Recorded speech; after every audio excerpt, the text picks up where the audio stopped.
আচ্ছা, জাপানের দুইটা উদাহরণ দিলাম, এবার আমার দেশের দুইটা উদাহরণ দিব না?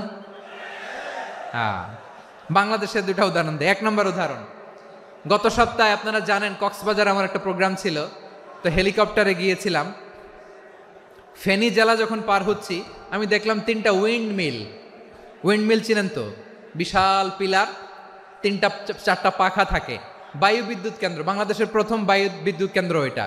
মুহুরী প্রজেক্ট বলে ওটার, সম্ভবত মুহুরী প্রজেক্ট। তো সাগরের বাতাসের ঝাপটায় এটা ঘুরে এনার্জি হয়, ইলেকট্রিসিটি উৎপাদন হয়।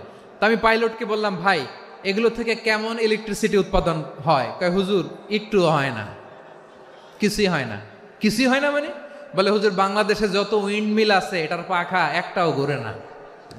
আল্লাহ, বলেন কি? তাহলে এই যে কোটি কোটি টাকা ব্যয় করে যে উইন্ডমিল, কয় হুজুর ভিতরে ফিটফাট, উপরে ফিটফাট, ভিতরে সদরঘাট।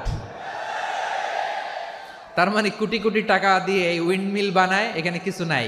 দুর্নীতির আড্ডাখানা, আখড়াখানা বাংলাদেশ, ঠিক কিনা বলেন? হায় রে, জাপানিজরাও মানুষ, আমরাও মানুষ। আমার এক নিকটাত্মীয় সরকারি চাকরিজীবী, উনি আমাকে বললেন, বাংলাদেশের আরেকটা উদাহরণ দেই। উনি আমাকে বললেন যে প্রতি বছর আমাদের অফিসের ফার্নিচার চেঞ্জ করে। আমি বললাম, প্রতি বছর ফার্নিচার চেঞ্জ করে কেন? বলে যে ফার্নিচার নতুন পারচেজ করলেই তো ওইখানে টাকা, নতুন কিনতে পারলেই টাকা, নতুন উন্নয়নের সবক শোনাতে পারলেই টাকা। প্রথম আলোর রিপোর্ট, কি আলো? প্রথম আলোর রিপোর্ট, গত 15 বছরে উন্নয়নের নামে লুটপাট হয়েছে প্রায় 3.25 লাখ কোটি টাকা। কার রিপোর্ট? আমাদের বানানো কথা? প্রথম আলোর রিপোর্ট। গত 15 বছরে কারা ছিল জানেন তো? হ্যাঁ, শুধু ওনাদেরকেই দোষ দিয়ে লাভ নাই। স্বাধীনতার পর থেকে শুধু শাসকের হাত বদল হয়েছে, আমরা কিছু পাই নাই, ঠিক কিনা বলেন? শুধু ওনাদের দোষ দিয়ে কি লাভ? একদল খাইছে, আরেক দল খাওয়ার জন্য রেডি হয়ে আছে। আমরা এরকম চাই না। আমরা চাই স্বাধীন সার্বভৌম বাংলাদেশ। আমরা চাই দুর্নীতিমুক্ত বাংলাদেশ। আমি নিউজটা যে কতবার পড়লাম, এটা কি সম্ভব? 3.25 লাখ কোটি টাকা লুটপাট, মানে লুটপাট করতে করতে এদেশের জনগণকে ফুটপাতে বসায় দিচ্ছে। প্রিয় ভাইয়েরা, তাহলে জাপানের মানুষও মানুষ, আমরাও মানুষ। সিদ্ধান্ত আপনার, কোন মানুষ হবেন, ভালো মানুষ না খারাপ মানুষ? আওয়ামী লীগের সঙ্গে বিএনপি যারা তুলনা করে, তাদের মতো শয়তানের শয়তান বাংলাদেশের আর দ্বিতীয়টা জন্মায় নাই।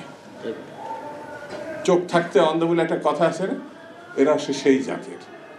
হাসিনার বেগম যে এক জিনিস, জয় আর তারেক রহমান এক জিনিস।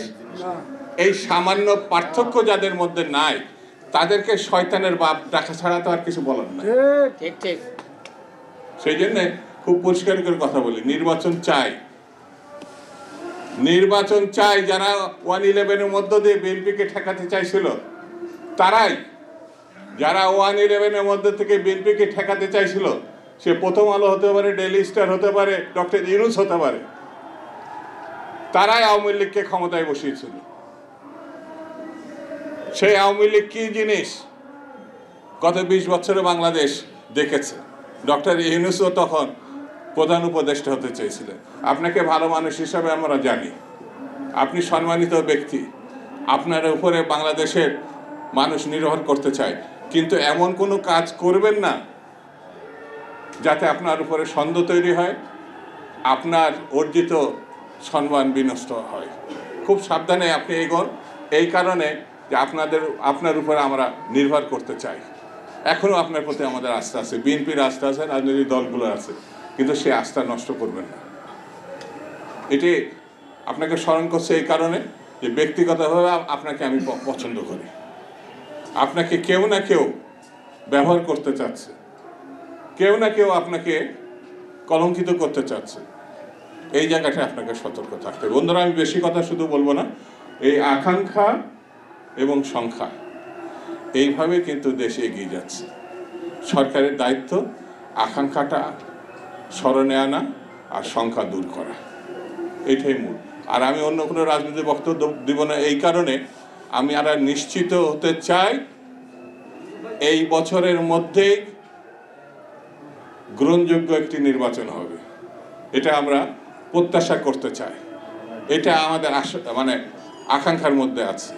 এবং সরকার প্রধান হিসেবেও ডক্টর ইউনূস বলেছেন এই বছরের মধ্যে অথবা 26-এর প্রথমে এর মধ্যে থাকেন, তাহলে আমার মনে হয় সহি সালামতে আমরা একটা ভালো কিছু প্রত্যাশা করব, আপনারাও যেতে পারবেন। কারণ আমরা চাই আপনাকে যেমন ফুলের মালা দিয়ে আমরা চেয়ারে বসাইছি, ফুলের মালা দিয়ে আপনাকে আমরা বিদায় করতে চাই।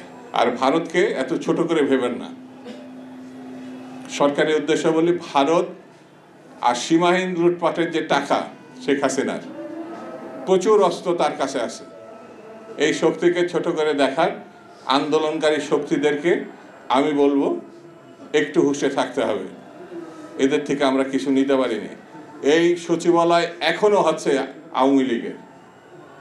এই সচিবালয়ে কি হচ্ছে, আগুন দেওয়ার থেকে শুরু করে আপনারা জানেন একটু পরিবর্তন হয়নি। আইন শৃঙ্খলা বাহিনীর কথা নাই বা বললাম।